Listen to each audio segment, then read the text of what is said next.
of the Coral Sea. It was the first aircraft carrier battle ever fought, and the first naval battle in which the opposing forces of surface ships at no stage sided or fired at each other. All attacks were carried out by airplanes. It's also the largest naval battle that has ever been fought off Australia's shores. World News brings you the current events off the coast of Australia in the Coral Sea. The date is May 8th, 1942. William and Fred are reporting in a helicopter that wasn't invented yet, directly above the action. Thank you, narrator. It seems both the Japanese and the American carriers sent out scouts to locate their opponents. It is currently 6 a.m. Let's see what will happen. Several hours later. Haha. Finally. Ah, shit.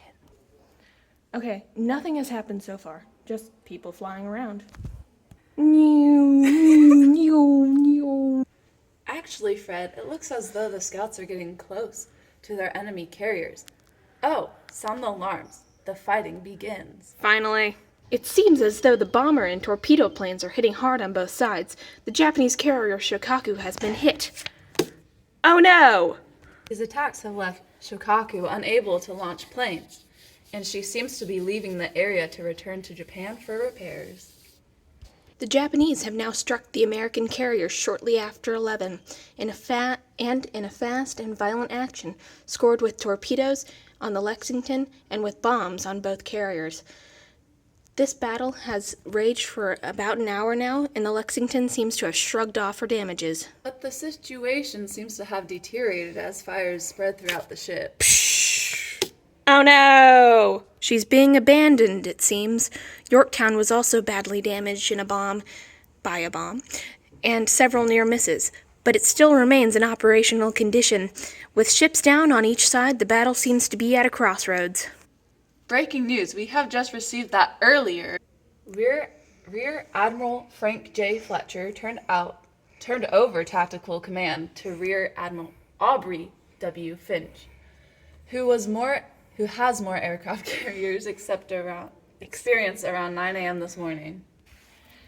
So that's why the Allies have been doing so surprisingly well. Big decision on the Allies' part. Hope it pays off and doesn't stab him in the back later. The battle has been waging for several hours now, and both sides have taken heavy damage. The planes have been aiming for decks of the carriers mostly.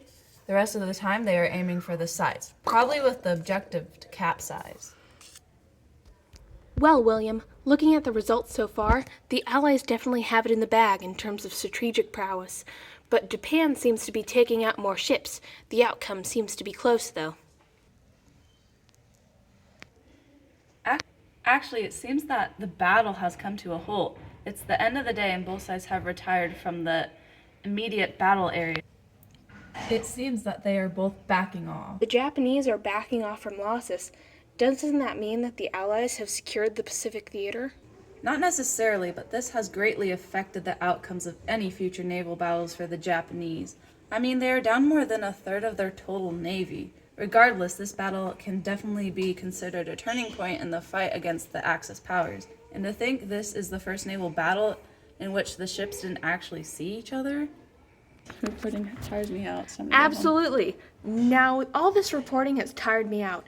Let's go home. The end.